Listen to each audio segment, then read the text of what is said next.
Ladies and gentlemen, welcome back to Dungeon Knife and Tool. Today we are sticking with the budget EDC world. This is the ALFA BENETTI tactical folder. Not much information to go on. It sounds like an Italian company, but we can only assume with the lack of information this is made in China. It reminds me of Spyderco used to make stuff with Italian manufacturers. They probably still do, I don't know. But that's what this looked like. And for under $14, as you know how frugal I am, I'm willing to take a chance on it. It's actually $13.99 on Amazon currently right now, and just a lack of information overall about anything about it on Amazon. And also, like I've always said, and I'm still going to say, never trust Amazon is going to be your best price, because if you just Google this, the ALFA BENETTI tactical folder, you'll find these for $10. But then you got to pay shipping. So, you know, you got to weigh the pros and cons here of how legit the website is, who you trust more. I tend to trust Amazon a little more, and without Prime, once you hit $35, it's free shipping anyway. So great, we can take a chance on something like this. Overall, it's very good looking knife. Very cool looking. One website says this is G10, but it also says this is 154 cm steel, which on a under $14 knife, you're not going to get a premium steel, and this has no stampings of anything, and it says 2051, which means nothing to me. That might be the stainless steel. I do not know, because again, I can't find any information on this from the manufacturer or anything else, but it's a good looking tactical knife. All right, I love the black and gray. I love the charcoal gray blade there. All right, the pocket clip is enormous, so it is going to stand there. Yeah, we'll lay it flat that way. Let's just, you know, we saw the Ozark Trail there a minute ago. All right, so we're almost 8.5 on the ALFA BENETTI. Is that on the edge there? Yeah, there we go. So you can see it's much larger than our usual normal reference knife there. All right, it's a beefy boy. I mean, you can see the size difference here. This is more in tune to the, let's get the box out of the way. If we want to stick with Ozark Trail as references, they do have the Trail Min, which I did recommend out of the sub $7.97 knives. So you're kind of in that realm with these two guys now, these two bigger boys. And this is your normal sized, you know, everyday locking, crossbar lock, sorry. I don't know where I was going with that. Obviously, many differences here. This is very ergonomic to hold. Okay, this, you can see how they cut in to get the two colors. It's a cool effect. But what they didn't do is finish the knife. Trying to grab this thing anywhere you touch it is like trying to pick up a pin cushion. Okay, every one of these edges where they ground out, so point, are super pointy.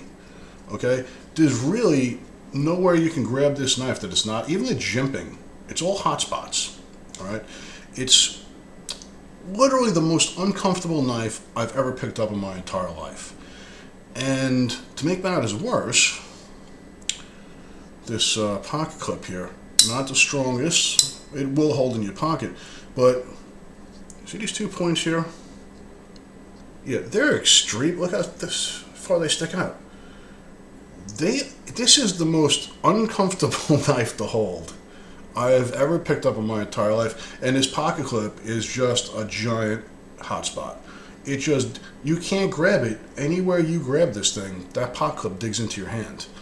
All right, so with that being said, I mean, what were we expecting from a sub $14 knife? Not much. Okay, so that's the bad. But the good news is I can fix it. All right, somebody from ALFA BENETTI, shoot me an email. Let me help you guys. I will tell you how to fix your knives. It does have a 4.6 rating on Amazon. which I never trust anyway. If you look a little deeper into that, it's from one guy. They left a 4.0 rating out of 5, and they rounded it up to 4.6 for the 1 rating.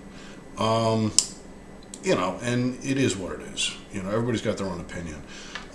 You can see the lamination in these scales. You can also see that the fit and finish, you know, this one's flush with the liner in the scale, and this one sticks out a little far. You know, you can see the laminates of the G10. If it is G10, the only difference is my Carter and G10 is they're all laminated using fiberglass. This is just a fiberglass sheet laminated together, and my Carter usually uses like cloth or something like that. I usually prefer that, but whatever. Either's fine. The slow roll is great. All right, you got the thumb. You got to give it a little flick though. If you're just trying to do the light switch button, that's all you're gonna get. All right, you got to give it a little. But when you give it a little, you know, little flick of the wrist there, that's a solid locker. All right, locks really nice. Let's see, can we do this? Yeah, see, it's hard to get it all the way out like that though. With that being said, locks in really nice. Feel that detent, nice detent, nice action, nice centering. I mean, not bad. But the problem I have with it is I purchased a complete knife on Amazon, and what they sent me is a project for me to complete. Okay, this could be something nice. This could be something, I don't know if I carry it because it's so thick, but we can definitely make it better. I will take this to the shop. I will get the belt grinder going, the belt sanders, and I will knock down all these edges, complete the process basically of what they never did, the final sanding, so to speak. I will remove the pocket clip. I will make that round. I should probably cut most of that off. You know, it's just such a giant hunk of metal there. But definitely round it off and maybe even flatten it out a little bit. It's too aggressively pointed out like that, all right? If you guys would have done better with the pocket clip and final sanded this thing and it's like trying to grab a live porcupine. I mean, it's ridiculous. Every inch of this, every square inch of this knife's got a sharp point on it, especially the blade, so I'm not going to grab it there. So if you're looking for a project knife, I can recommend this. But we'll check back. I will take it to the shop. I will knock all that down. Maybe I'll do a short video on it after completion of that. But I need to show you, you know, before I messed with it, to show you how it is right out of the box. And listen, that's good action. We have no idea what the blade is. Not the greatest grind on it. You can see it's very uneven. It's not consistent throughout. And the other things that I hate usually is no sharpening choil, and there's barely a finger choil there.